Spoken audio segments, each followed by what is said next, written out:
Thank you so much for finding Channel Core. Let's do Alien Romulus. You know what? I actually forgot this takes place specifically between Alien and Aliens, but I did remember it took place somewhere in between a few of the earlier movies. The real basic setup here is this orphaned woman, Rain, with a malfunctioning synthetic human, Andy, who drops almost nonstop dad jokes, and whom her father told was her adopted brother, I guess?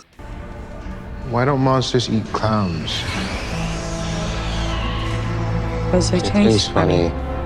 Team up against their oppressive, unfair, manipulative bosses at Weyland-Yutani to basically try and steal some power cores and cryostasis chambers that could get them to another system where they can be free.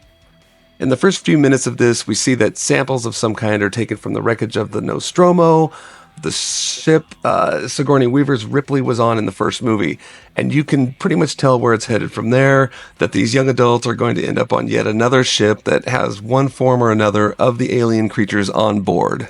This really just goes through a lot of the same motions of finding facehuggers and fighting them off while discovering they have acid for blood, all between obstacles that often involve being trapped by or using big blast doors with glass windows in them to either survive or die behind while friends watch. The upside against Ridley Scott's last two movies is that in this, you feel less like the characters are being stupid, per se, unlike, I want to say, the scientists in both of the previous Alien movies who do dumb shit like take off their helmets and masks in environments where something could infect them, which, yes, happens both times and could have been avoided. Kelly, I'm not wearing this thing anymore. Wish me luck, baby.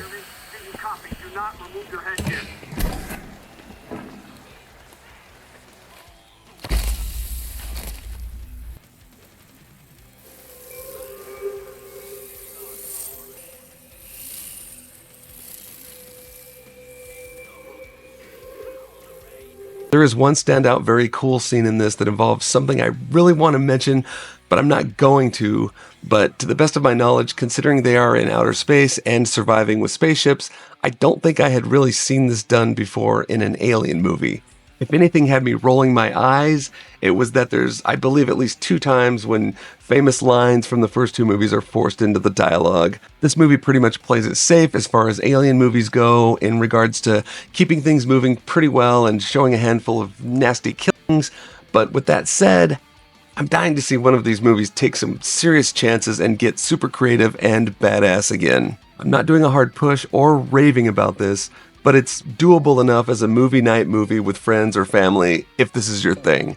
One last comment about the ending, which reminded me maybe a little bit of some of the stuff in Alien 3 and 4, is there's a little bit of alien weirdness stuff in the final sequence that's cool enough, I suppose. And I guess Disney, if you're listening, my request is to have humans and then finally predators in the future where they team up and have to do shenanigans on something like an alien throne world.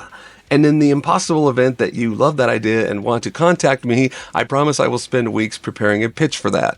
But then really, you know, you need to do Deadpool and Wolverine versus aliens and predators because, come on guys, you actually own all that shit now. Please like and subscribe and I'll do your laundry for a week.